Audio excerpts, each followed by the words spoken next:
My name is Ahmed Bedier. It's spelled A-H-M-E-D, and the last name is B-E-D-I-E-R.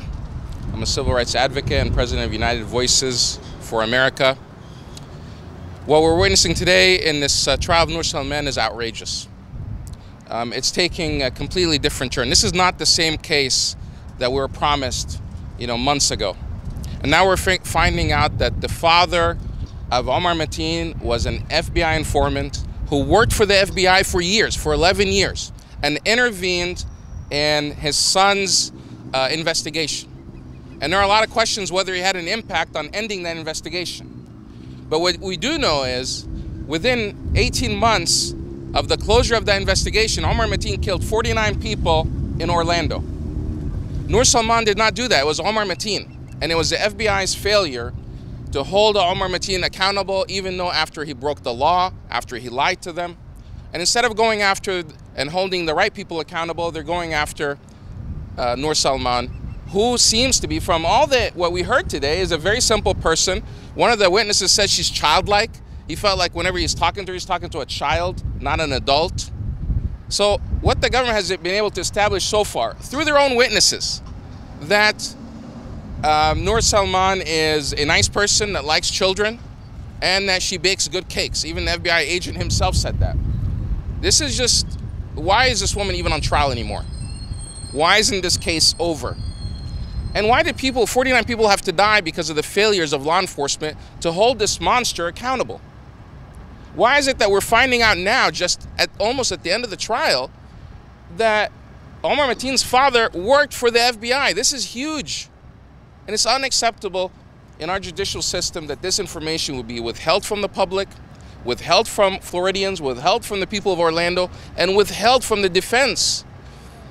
In our justice system, we have rules that we govern ourselves by. That's what we pride in America, our judicial system. But when you start having misconduct like this, it raises all types of questions about the motivations. And this smells very much like a cover-up. People didn't do their jobs, and they did not want to admit somehow to tarnish their own image that they failed to stop a monster. And that monster went on to purchase a gun legally, an assault rifle that killed so many people. And instead of pursuing the facts wherever it leads to make sure things like this never happen again, they started pushing this theory that somehow Noor Salman was conniving and came up with all this stuff. The testimony we're hearing today is much different. And we have FBI agents on the stand saying that Omar Marteen himself, his father, was an FBI agent, not an FBI agent, but we have people that testified today, FBI agents that testified that Omar Marteen was an informant who worked for the FBI for 11 years. And after they closed the case, imagine this. You said Omar Marteen, you mean his dad. I'm sorry, let me back that up. We had FBI agents today testify that Mateen Seddique, Omar Marteen's father, was an FBI informant for over 11 years working for the FBI. And after they closed the case on Omar Marteen, the FBI was considering making Omar Marteen himself an informant, that this monster was going to somehow be working for the FBI. What does that say about the use of informants in our country? And somehow, because rather than going after the right people, they protected their own guy. They protected Mateen Seddique, who knew much more about what was going on than definitely Noor Salman. So it raises all types of questions. People should be outraged. The people in Orlando should be upset. This is a disservice to the victims and the survivors of what happened at Pulse. And it betrays the trust of the people. And, we're really concerned about that. Thank you. Mr. Salman, can you talk about how emotional today was for you up on the stand? I'm really upset. They're using my niece and they throwing her under the bus to cover something else. I know my niece from day one. I've been telling everybody she's innocent and no way she will do something like that to hurt anybody. She will cry when she sees somebody she never met before hurt. And some cover up. And I hope in the end it's gonna show what's all behind it. Why they picked this poor girl. How was it like for you today, looking over and seeing her at the defense table? It's hurt. It's hurt. Her place not there. She shouldn't be there.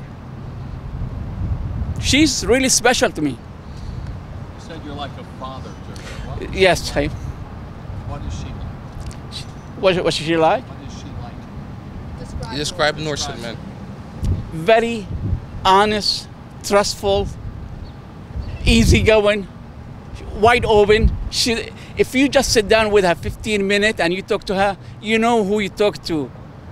So if she sees somebody hurt, it's hurt her. If she sees somebody lie, she couldn't help herself. She would say, he's lying. You know, I mean, she couldn't help herself. That's what Noor is. Explain to us kind of the culture.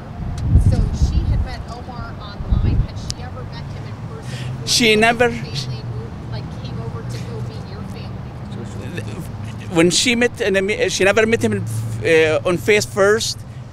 When they came for the first time with his family, I was surprised because they said an Arab lounge, which she's Arab, but he's not. Arab lounge. It's Arab a website. lounge. Yeah. So I was surprised why he's not Arab, why he was an Arab lounge. So, but when I met the family and I talked to the father, and the father, he showed me that he's financially strong, he will support them. And I told him, okay, look, I trust you with my niece to be a father figure for her. And I told Noor, I give you my blessings. You want to marry him? She said, he's handsome. That's all she knows about him. And that's what ended up. And you reflecting on that after that conversation with him? Yes. You know, I see him, he's going to support his family. He's going to be a father figure for her. And but you were wrong. I was wrong. Is this the first time you've seen Noor since she was president? Yeah, in a court, yes. Yeah, how does she look? It's getting old and fluffy. Maybe the medication, double the medication they give her now. It's not Noor, the one I know. خلص مش لازم نتكلم عن الميديكيشن. Okay. Thank you. Thank you all. So I just want to say, I don't speak for the defense lawyers, and I know you all have read the motion. I find it difficult to believe that our government knew all along that Omar's father was an informant and that Omar was searching for plane tickets to Turkey, that Omar's father tried to raise $100,000 for violent acts, terrorist acts, and he's not the one on trial here. She is, right? But not only did they know this, but they didn't tell the defense until after they presented their case. This whole trial would be different, clearly, if the government had told the defense the things that we know, they now know, that they knew. That his father was very involved in this, and he was calling his father all day on June 11th. The theory of defense for this case has been based on the information the defense had, and the defense didn't have any of this information. So we would love to see this case dismissed. Mistrial, case dismissed. So in jury trials, especially big ones like this federal case, the jury is the most important thing for the judge to consider. And the judge doesn't want to give the jury any impression there's any problem. And so he's continuing with the case as scheduled, but he has said that he will discuss this today after testimony.